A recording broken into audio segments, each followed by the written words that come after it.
শুক্রবারের দিন মুসলমানদের জন্য একটা আনন্দের দিন। হ্যালো এভরিওয়ান, আসসালামু আলাইকুম। সবাই কেমন আছো? আশা করি সবাই ভালো আছে। আলহামদুলিল্লাহ আমিও ভালো আছি। সকালে মাইকে ড্রয়িং ক্লাসে দিয়ে এসে আমি এখানে বিছানাটা গুছিয়ে নিয়েছি। বিছানা গোছানো থাকলে পুরো রুমটাই গোছানো দেখা যায়, তাই না? আমার কাছে তো তাই মনে হয়। তারপর চলে গেছে সকালে নাস্তা বানানোর জন্য। এখানে মুরগির মাংসটা আমি গরম করে নিয়েছি। তারপর এখানে আমি পরোটা ভেজে নিব। পরোটা আমরা বেশিরভাগ সময় খেয়ে থাকি, কারণ এই খাবারটা আমাদের পছন্দ। এই তো তারপর একটু বেশি করে তেল দিয়ে পরোটা বানিয়ে নিলাম। কেমন হয়েছে? আমার কাছে আমার পরোটা বানানো অনেক ভালো লাগে। আমার হাতের পরোটা যে খেয়েছে, তাও কি আবার কোনো ধরনের মাংস দিয়ে, সে তো এটা ভুলতেই পারবে না, কারণ আলহামদুলিল্লাহ এত টেস্ট করে আমি বানিয়ে ফেলি। এই তো এখন আমি খাবো।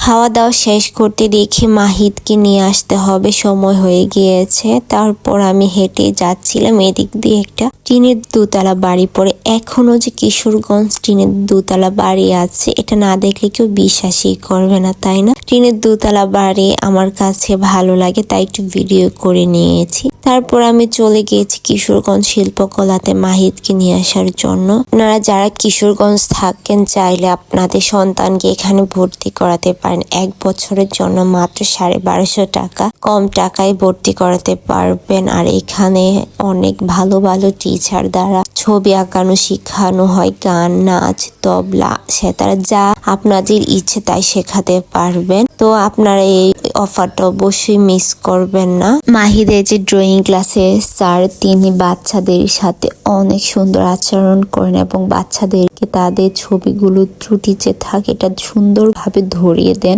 তিনি অনেক ভালো একজন মানুষ। এই তো তারপর মাহিদকে নিয়ে বের হয়ে যাওয়ার সময় নিচ তলায় দেখে এখানে তার নাচ প্র্যাকটিস করছি। কত বড় একটা এরিয়া জায়গা, তাই না? তারপর মাহিদকে নিয়ে চলে যাচ্ছিলাম অটো করে। বাহিরে এত পরিমাণে রোদ উঠেছে, গরমে প্রায় আমরা দুজনেই অতিষ্ঠ হয়ে গিয়েছিলাম। তারপর এদিক দিয়ে মাহিদ ফ্রেশ হয়ে বসে পড়েছিল ড্রয়িং করার জন্য। এদিক দিয়ে আমি তাকে গরম গরম পরোটা বানিয়ে মুরগির মাংসটা গরম করে তাকে নাস্তা দিয়ে ফেললাম। যেহেতু বাহিরে অনেক রোদ উঠেছে, তাই ভাবলাম আজকে একটু লেচু মাখা করি। তো প্রথমে লেচুর খোসাগুলো পরিষ্কার করে তারপর এখানে আমি কয়েকটা শুকনো মরিচ, লবণ ভালোভাবে মেখে নিয়েছি। তারপর এখানে আমি দিয়ে দিব কাসুন্দি। এই কাসুন্দিটা আমি পছন্দ করি, এই কাসুন্দি দিয়ে আমি সব মাখা খাই। তো এভাবে আমাদের টক চাল মিষ্টি করে লেচু মাখাটা করে ফেলি। মাহিদ তো এই মাখাটা খেতে খুব পছন্দ করে, আর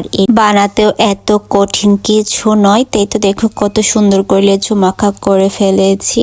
এখন খাওয়ার পালা। আজকের ভিডিওটা এই পর্যন্ত। আল্লাহ হাফেজ।